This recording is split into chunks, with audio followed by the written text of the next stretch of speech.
how to add a library in Figma. In today's video, I'll show you how to add a library and use it in Figma to access shared components, styles and design system. Let's get started. First, make sure you have downloaded Figma on a device. After that, click on search bar and open Figma app. Now open an existing file or create a new one. First, you should know that what library in Figma is. A library in Figma is a file containing reusable components, styles, icons, or design systems that you can use across multiple projects. So first, open your project and click the Assets tab on the left side. Click the book icon in the top right of the Assets panel, which is this one.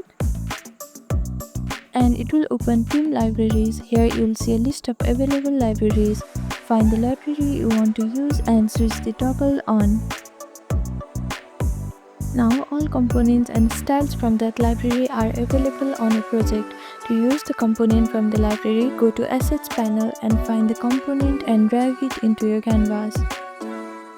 Simply drag it and place it on the frame. And that's it. This is how you add a library in Figma. Thank you for watching this video. Please do not forget to like, share and subscribe to our channel and comment down below if you have any other queries. Thank you.